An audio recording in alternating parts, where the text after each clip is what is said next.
تو کہنے لگی، کبھی کبھی دل ڈرتا ہے کہ ماضی دوبارہ نہ لوٹ آئے۔ ارسلان نے چونک کر پوچھا، ماضی؟ کیسا ماضی؟ سعدیہ نے کندھے اچکا دیے۔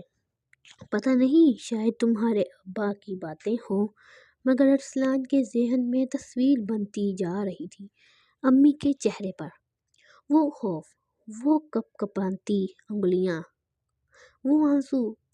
کچھ دن بعد امی کی طبیعت اچانک خراب ہو گئی۔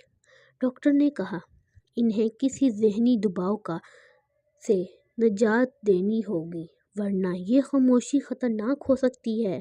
رات کو ارسلان نے سعدیہ کو اپنی باہوں میں لایا۔ سعدیہ، کبھی کبھی لگتا ہے جیسے ہم تینوں کے درمیان کوئی سایہ ہے۔ امی کچھ کہتی نہیں، مگر ان کے دل میں کچھ جل رہا ہے۔ سعدیہ نے اس کے سینے پر سر رکھا۔ محبت سب کچھ بدل سکتی ہے ارسلان، بس صبر سے کام لو۔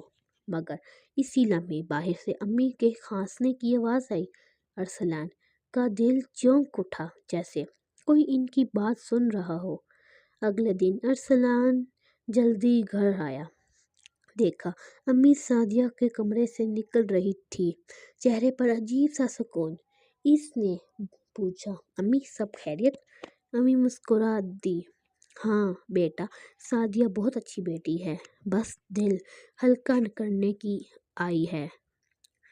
مگر جب سعدیہ کمرے سے نکلی تو چہرے پر گھبراہٹ تھی۔ ارسلان نے پوچھا، کیا ہوا سعدیہ؟ وہ بولے، کچھ نہیں امی، بس پرانی باتیں کر رہی تھی۔ رات کو ارسلان نے دیکھا سعدیہ جاگ رہی ہے، اس کے آنسو تکیے پر گر رہے ہیں۔ سعدیہ، کیا بات ہے؟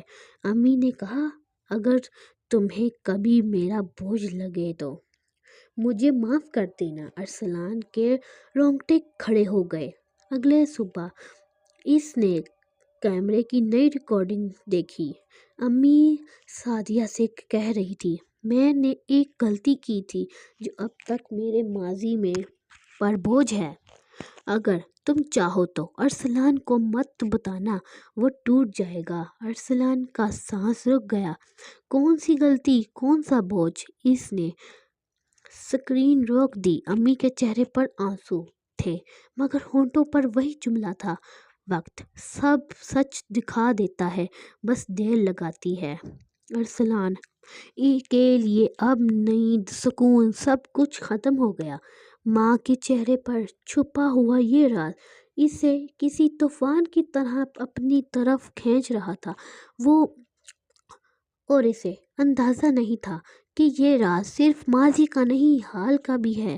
ایسا راز جو اس کے گھر، اس کی محبت اور اس کی ماں تینوں کو بدل کر رکھ دے گا۔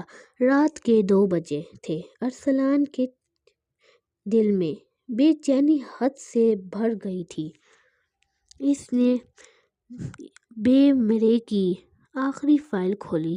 اس بار روشنی مدھم تھی اور آواز کانپتی ہوئی امی اپنے بستر پر بیٹھی سعدیہ سے کہہ رہی تھی، میں نے اس وقت ایک ماں ہونے کا فرض نہیں نبھایا، بلکہ ایک عورت ہونے کی کمزوری دکھائی۔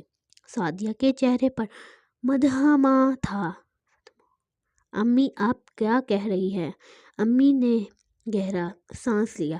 ارسلان کے والد احمد تمہارے والد نہیں تھے۔ سعدیہ جیسے پتھر بن گئی۔ کیا مطلب؟ امی کے آنسو بہنے لگے۔ تم میری بیٹی نہیں، میری غلطی ہو۔ تم اس وقت کی یاد ہو جب میں احمد سے الگ ہونے کے بعد کمزور پڑ گئی تھی۔ میں تمہیں چھپانے کے لیے ایک بہن کے گھر چھوڑ آئی تھی، مگر قسمت نے تمہیں واپس میرے بیٹے کے سامنے لا کھڑا کیا۔ سعدیہ پیچھے ہٹی، ہاتھ کانپ رہے تھے۔ تو میں ارسلان کی؟ امی نے رو کر سر ہلایا۔ ہاں میری بیٹی، تم اس کے لیے دنیا کی سب سے بڑی رحمت ہو۔ ارسلان کی سانس جیسے بند ہو گئی۔ سکرین پر وہ دونوں گلے لگ کر رو رہے تھے۔ پھر امی بولی، میں نے تمہیں واپس لانے کی ہمت نہیں کی، مگر جب تم اس گھر کی دہلیز پر دلہن بن کر آئی، میرے گناہ کا بوجھ اور بڑھ گیا۔ میں خاموش رہی کہ شاید تقدیر کچھ رحم کرے۔